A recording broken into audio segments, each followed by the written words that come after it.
आज पढ़ाएंगे पंचायती राज व्यवस्था, पंचायती राज। तो हमारे यूट्यूब चैनल में आप लोगों का स्वागत है। जो नए हैं इस वीडियो को लाइक, सब्सक्राइब और शेयर कर दीजिए, ज़्यादा से ज़्यादा शेयर कीजिए। तो आज पढ़ेंगे पंचायती राज। चलिए स्टार्ट करते हैं। तब भारत में पंचायती राज का शब्द अभिप्राय ग्रामीण स्वशासन पद्धति से है। ग्रामीण स्वशासन पद्धति से 1882 में लॉर्ड रिपन ने सर्वप्रथम स्थानीय शासन व्यवस्था को सुझाव दिया। लॉर्ड रिपन 1882 में है ना स्थानीय शासन व्यवस्था का सुझाव दिया। लॉर्ड रिपन को स्थानीय स्वशासन को जनक कहा जाता है। लॉर्ड रिपन को स्थानीय स्वशासन को क्या कहा जाता है? स्थानीय स्वशासन को जनक लॉर्ड रिपन को कहा जाता है। स्थानीय स्वशासन को लोकतंत्र की पाठशाला लॉर्ड ब्राइस ने कहा। स्थानीय स्वशासन को लोकतंत्र की पाठशाला लॉर्ड ब्राइस ने कहा था। स्थानीय स्वशासन को लोकतंत्र की पाठशाला लॉर्ड ब्राइस ने कहा था। भारत में पंचायती राज व्यवस्था कहाँ से ली? सोवियत संघ, रूस से ली। सोवियत संघ कहाँ से ली? रूस से लिए। पंचायती राज लोकतांत्रिक विकेंद्रीकरण पर आधारित है। पंचायती राज है लोकतांत्रिक विकेंद्रीकरण पर आधारित है। विकेंद्रीकरण सबसे पहले कौन दिया था? बलवंत राय मेहता ने, जिसका मुख्य उद्देश्य था जनता प्रशासन में भागीदारी योग बनना। लोकतांत्रिक विकेंद्रीकरण का सुझाव बलवंत राय मेहता का आया ना, बलवंत राय मेहता का आया। लोकतांत्रिक विकेंद्रीकरण का सुझाव किसको आया? बलवंत राय मेहता द्वारा आया। भारत में ग्रामीण जनता के स्तर में वृद्धि के लिए के.एम. मुंशी समिति के सिफारिश पर 2 अक्टूबर 1952 को सामुदायिक विकास कार्यक्रम शुरुआत हुआ। बोलेगा सामुदायिक विकास कार्यक्रम कब आया? तो 2 अक्टूबर 1952 को आया था। इस कार्यक्रम के मूल्यांकन के लिए बलवंत राय मेहता समिति बनाई। इसके मूल्यांकन के लिए है ना बलवंत राय मेहता समिति आया। बलवंत राय मेहता को भारत के पंचायती राज व्यवस्था का वस्तुकार कहा जाता है। बलवंत राय मेहता को है ना भारतीय पंचायती राज व्यवस्था को वस्तुकार कहा जाता है। पंचायती राज सूची का विषय है। पंचायती राज सूची का विषय है। भारतीय संविधान के नीति निर्देशक तत्वों के अंतर्गत अनुच्छेद 40 में क्या दिया है? ग्राम पंचायत के गठन के बारे में दिया है। अनुच्छेद 40 क्या दिया है? ग्राम पंचायत के गठन के बारे में।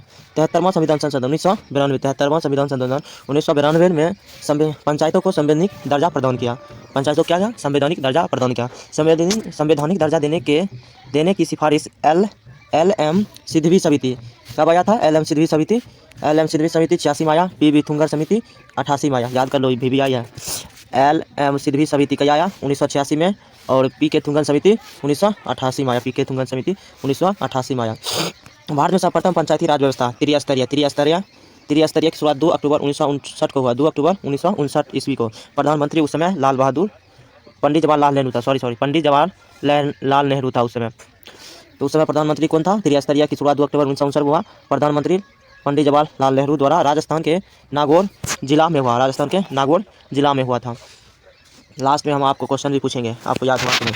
आंध्र प्रदेश दूसरा राज्य है जहाँ की 11 अक्टूबर 1959 को पंचायती राज व्यवस्था महबूब नगर के जिले में हुआ था। महबूब नगर के जिले की साधन नगर के विकास खंड में लागू हुआ था। 73वां संविधान संशोधन द्वारा संविधान के भाग 9 के अंतर्गत अनुच्छेद 243 के क से 9 तक 11वीं अनुसूची के तहत पंचायती राज व्यवस्था की गई।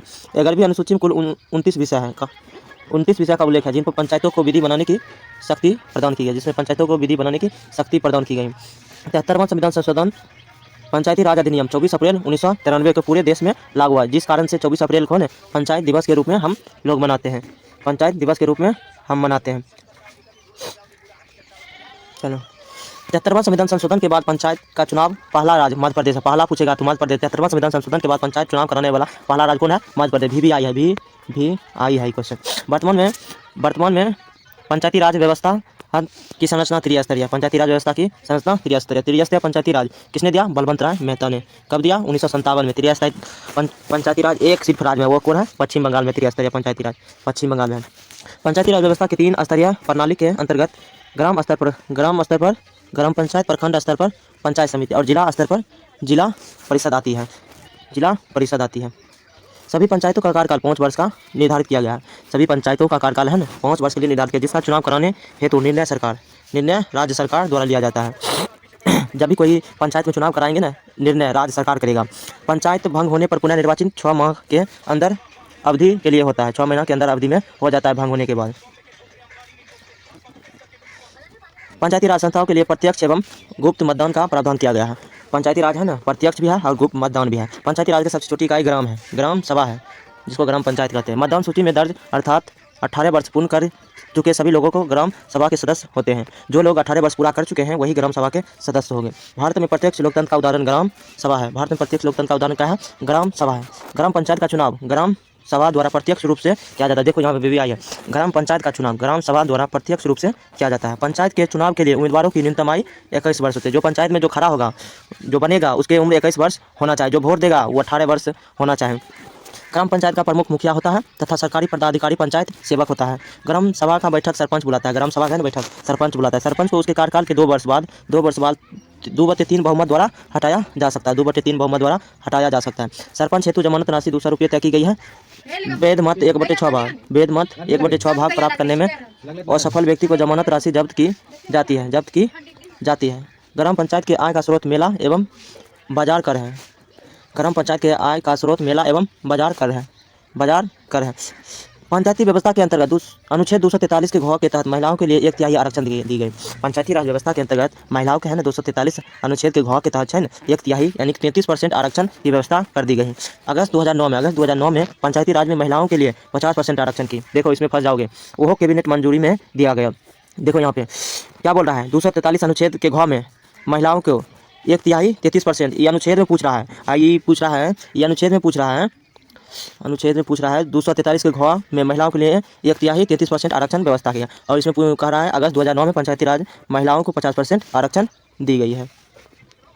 ग्राम पंचायत में सदस्य की संख्या 10 या अधिकतम 20 हो सकती है। ग्राम पंचायत में है ना सदस्यों की संख्या 10 या अधिकतम 20 होती है। ग्राम पंचायत का गठन 100 से अधिक आबादी वाले गाँव में होता है। 100 से अधिक है आबादी वाले गाँव में होता है ग्राम पंचायत का गठन होता है। ब्लॉक खंड स्तर पर पंचायत समिति एक प्रशासनिक प्राधिकरण होता है। अब कुछ ही बचे हैं।